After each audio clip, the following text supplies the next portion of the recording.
نحمدہ ونصلی علی رسولہ الکریم اما بعد فاعوذ باللہ من الشیطان الرجیم بسم اللہ الرحمن الرحیم۔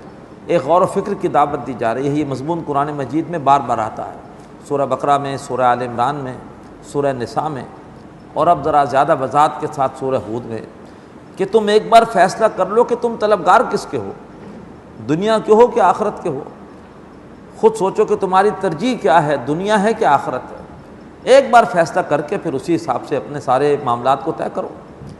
من کان یرید الحیات الدنیا، جو کوئی بھی طلبگار ہوا دنیا کی زندگی کا، وزینتہا، اور اسی کی زیب و زینت کا، یہیں پر چاہتا ہے کہ زیادہ سے زیادہ دولت کما لے، زیادہ سے زیادہ اچھا مکان بنا لے، اپنا کیریئر خوب چمکا لے، کاروبار کو خاص سطح پر لے جائے، اور ہر طرح کی سہولیات وہ جمع کر لے کسی طریقے پر، بائی ہکس اور بائی کروکس۔ تو جو کوئی بھی طلبگار ہوا دنیا کی زندگی کا اور اس کی زیب و زینت کا، نوفِ الیہم اعمالہم فیہا، تو ہم اس کے اعمال کا بدلہ اس کو یہاں پر دے دیں گے۔ دنیا میں لگا ہے تو اللہ تعالیٰ دنیا میں سے کچھ اس کو دے دے گا۔ وہم لا یبخسون، اور یہاں پر ان کے ساتھ کوئی کمی نہیں کی جائے گی۔ جو بھی محنتیں کریں گے ان محنتوں کے حساب سے اللہ تعالیٰ دنیا دے دے گا۔ لیکن اولئک الذین لیس لہم فی الآخرۃ الا النار، ایسے بد نصیبوں کے لیے آخرت میں نہیں ہے مگر آگ۔ اللہ تعالیٰ ہمیں دنیا داری سے محفوظ فرمائے، اللہ تعالیٰ ہمیں آخرت کو اس دنیا پر ترجیح دینے کی توفیق عطا فرمائے۔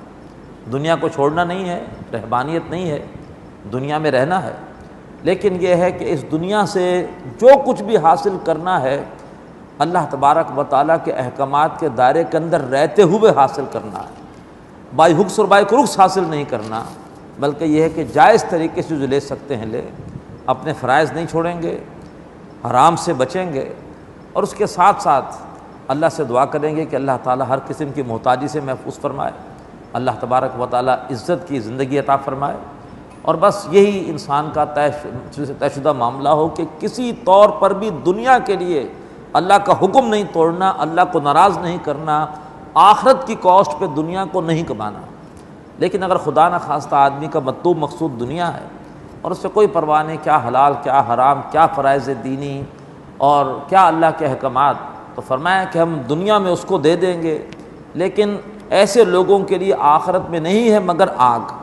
وَحَبِطَ مَا صَنَعُوا فِيهَا، اور برباد ہوا جو بھی عمل انہوں نے اس دنیا میں کیا۔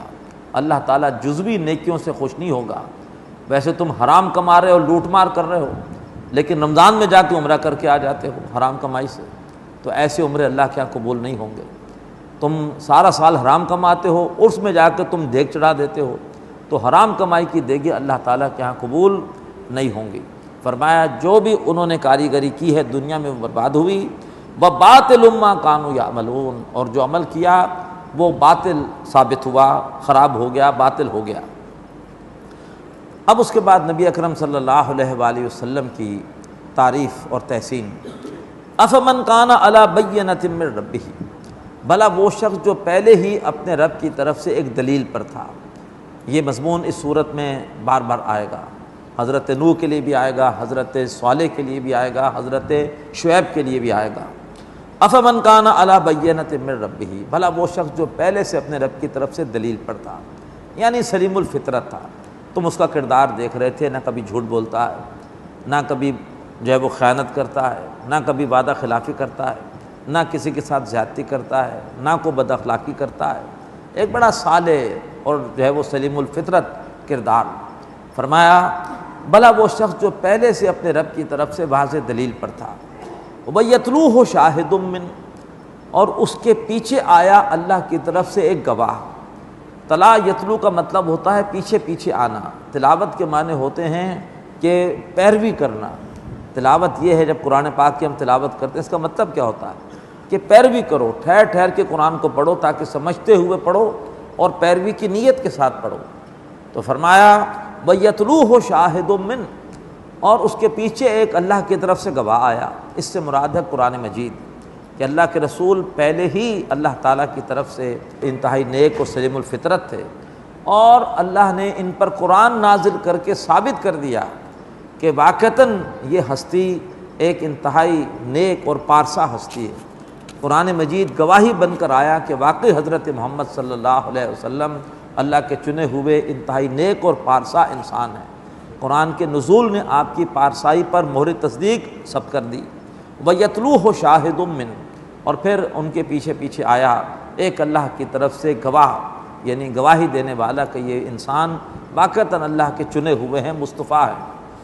وَمِن قَبْلِهِ کتاب موسیٰ اماما ورحمہ، اور اس قرآن سے پہلے موسیٰ علیہ السلام کی کتاب تھی جو کہ لوگوں کے لیے امام بھی تھی، رہنما بھی تھی اور رحمت بھی تھی۔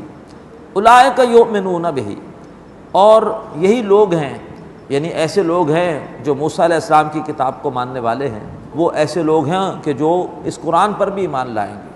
عبداللہ بن سلام وہ پہلے کتاب موسیٰ پر ایمان رکھتے تھے، اور وہ اور ان کے ساتھی اب اس قرآن مجید پر بھی ایمان لائیں گے۔